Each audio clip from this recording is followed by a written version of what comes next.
Hey, hi guys, how's everybody doing? So, one of the questions we get asked quite a bit is how do I choose the right relocator? How do I know you are the right relocator for me? Right? Somebody else is giving me a better deal, somebody else seems to be more experienced, blah, blah, blah. Their Facebook says something, their Google review says something, I've got this reference from somebody on social media, whatever it is, right?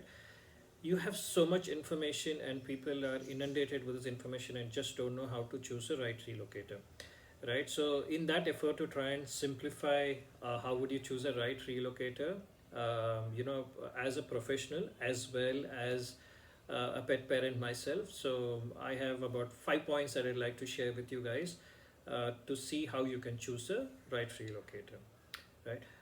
For those of you who are joining in for the first time, my name is Anand. I'm the founder of a company called Anvis Inc. We are a platform where we connect pet parents to pet professionals. Also, the founder of a pet relocation company called Anvis Pet Relocation, where we help reunite pets with their pet parents.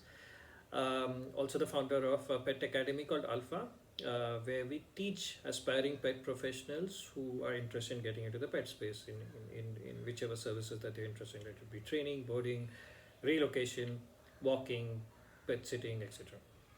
Now, coming to the topic, but I'm also joined today by my little big friend. Let's call him Dan the Great Dane. Um, right, okay. Okay. Um, so, what are the five things that you want to look at before you choose a pet relocator? I think for me, point number one is experience. Right? How experienced is the pet relocator? How long has a pet relocator been relocating pets? Simple reason, right? I mean, the more experience a person has, the more challenges the person would have seen, would have sort of overcome the challenges, will also start preempting challenges, right? Nobody is sort of experimenting on your watch, or, with your pet that is supposed to travel, right? For me, I place a lot of emphasis on experience. So somebody who's there's a huge difference between somebody who's been relocating pets for say 2 3 years to somebody who's been doing it for about 10 plus years, right? Person who's been doing it for 10 plus years definitely has got the experience of having seen a lot of things, right? Maybe learn from the mistakes of others, so on and so forth, their own mistakes, so on and so forth, right? Point number one.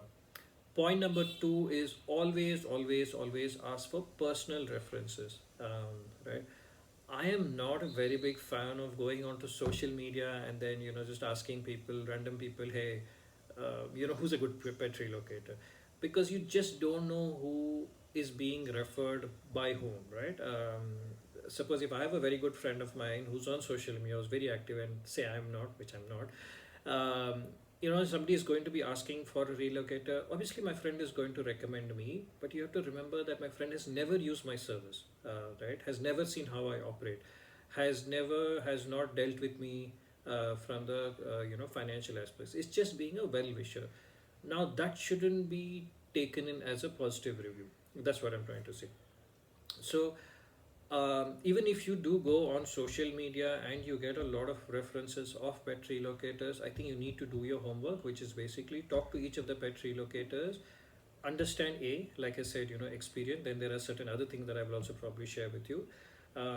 B, also tell them to give you personal references. And when I say personal references, I mean pets that they have relocated, preferably pets they have relocated to the destination that you're going, and or if you have a dog that falls under the snub nose category or that falls under the larger breed category like Dan here, it's important to understand if these can be, if the pet relocator has dealt with it correctly and has followed all the protocols, the process, documentation, so on and so forth.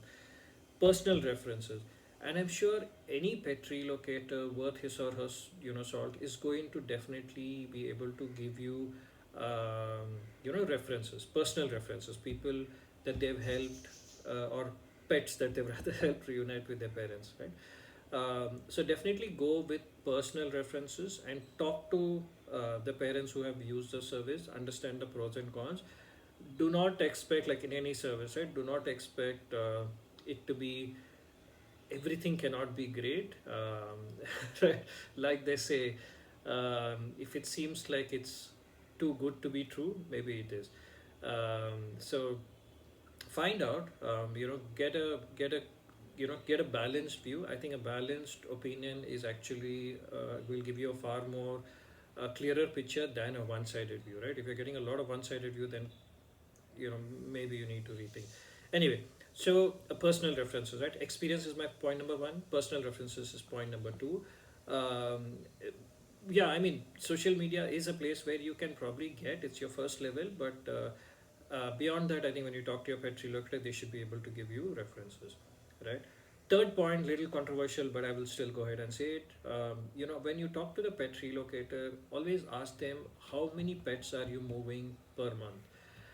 uh, reason I say this is, and it's simple logistics, right? So the more number of pets a pet relocator is moving, the amount of attention per pet is obviously going to be becoming lesser unless they have a very large team of people, right? So there are certain companies, right? I'm not sure of India, but outside India, there are a lot of companies that do a lot of corporate moves, and they have a huge team, right? So it's almost like one person is handling only about two pets or three pets in a month maximum, right? So that is one thing. So if you're looking for personalized service, somebody who is handling multiple, like a volume, volume movement of pets, may not give you the desired results, right? On the other hand, right, somebody who is doing limited number of pets obviously will be able to give you a lot more personalized attention for you, for your pet, will be a little bit more responsive, right, either on calls, emails, WhatsApp, whatever it is. But there are pros and cons of both, right? The pros of going with a relocator who does a lot more moves in a month, probably their pricing will be slightly lesser as compared to somebody who does less number of moves a month. I mean, it's again economics of scale, right? So somebody who's going to do only limited number of moves, so you can expect their pricing to be slightly higher than someone who's doing a lot of moves per month. So that's something that you want to think through. There is going to be a trade-off on both. There are pros and cons of both, but see what fits you, right? So if you're a person who's saying, I'm short of time, but I want someone to handle it end to end. I'm also the person who wants quick updates and regular updates, and I would just want to pick up the phone or send an email or a WhatsApp or whatever. And I want the other person to be able to communicate to me and tell me what's going on and what's happening, so on and so forth. And if you're able to probably spend just a little bit more, then somebody who's doing limited number of moves may actually make more sense. But if you are, and I can understand, right, if somebody is there and you're on a tight budget because you're already moving, there's so many expenses, so on and so forth, then going with someone who's doing more number of moves per month may actually work out better for you. They, of course, they are also going to give you updates, but it will not be as personalized, right? So think of it as a difference between the same flight, but if you're traveling on a flight, right, like maybe an economy versus a premium economy versus a business to a first class, right? So the destination is the same. Everybody will take you from point A to point B. However, the service is what differs. So see what works best for you, and then you probably want to go. But definitely ask the pet relocator how many moves are they doing per month, and how many cities are they present, so on and so forth. The fourth point is, do are these pet relocators trained from a credible source? Are they members of organizations that support pet relocations? Do they have affiliations with any kind of this kind of organizations? Again, very important, because pet relocation, especially international pet relocation, seems like a very easy thing to do on the surface, right? It's just about a few documentation, and maybe if you can figure out 4 or 5 things, yes, of course you can do it. However, when someone goes through a process of learning, understands the nuances, again, right, the chances of making mistakes during your pet travel is going to be much lesser, right? Because they have already sort of learned it, they understand the basics, right? They understand why they're doing it. It's not that they have just picked up something and then going on. Also try and understand if they are being mentored by someone, or if they're a part of these membership groups. One of that is one of very famous one is called IPATA.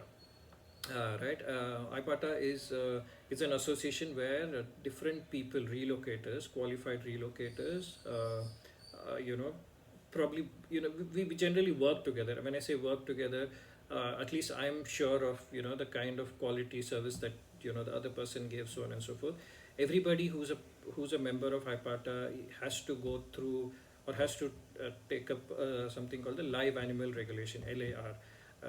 Right, so again, this LAR talks about for a dog what is a kind of crate size, for a cat dimensions, airlines, routing, so on and so forth. So we are mostly updated on regulations and country regulation that change, etc., because everybody is a part of the network, right? So there's a huge different advantage there. So I would definitely recommend to check that, right? Ask, hey, are you a part of IPATA, or there's something called IATA is an airline. It's not specific to relocation, but ATA, I think it's called. So there's ATA. So anyway, I think talk to them, because they would have a better understanding of process, regulations, etc. So that is another thing. Last and the final point for me, which will sort of tilt it in one way or another, is, are the relocators themselves pet parents, right? Have they had pets, or have they had just one dog or one cat, and have jumped the pet space? But what I mean is, have they been around for pets for a longer time? Have they dealt with all the things that pet parents go, mostly from an emotional standpoint, right? Because they will be able to sort of connect with you on a different level, rather than just looking at the process and the regulations, all that, because they need to understand the emotional connect that pet parents have with their pets, right? And I say this so often, we are not moving a box, right? We are moving a live animal, right? Somebody's family member. So somebody who's doing that needs to really understand what that bond is with. When we have pets in our home, there are times that I don't understand why we have pets in our home. Really, I look at it and say, what is this? But that's a different, that only a pet parent will understand, right? Why we do all the things that we do for our pets. So if that emotional connect is not there, the pet relocator may or may not understand certain things that you ask for. Simple thing is, when the pet is in a flight, where does the pet, can the pet pee, poo, right? Food, should we withhold food, should we give food? It'll break my heart to tell a pet parent, hey, we need to withhold food, but that needs to be done. But it also needs to be said in a way that you're doing this for the good of the pet, right?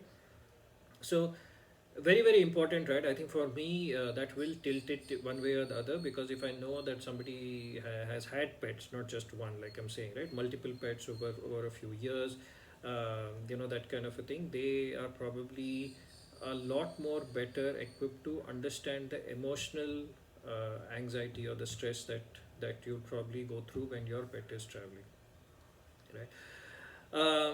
I think the last, I think I said five, but I realized that maybe there's just one last thing. Is, are these people also professionals in some sense, right? What I mean by that is, the person who's probably, if they're a relocator, but they're also a vet, because they come in with additional qualification, because they will be able to touch upon the health aspect as well, which is very, very important. Is Are they like behaviorists, right? Could be a canine or feline behaviorist. They'll understand the nuances, like say, if your dog or cat has got separation anxiety, how to do the crate training, at what point should we take them out, what we should put them in, from a behavior standpoint, which can lessen the stress on the pets when they are traveling, right?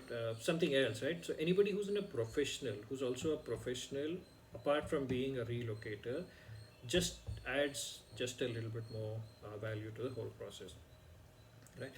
So yeah, guys, these are my 5 or 6 points where I personally, like I said, if I was a pet parent, these are 5 6 points that I will definitely ask before I sign up with any pet relocator, and before I hand my pet over to them.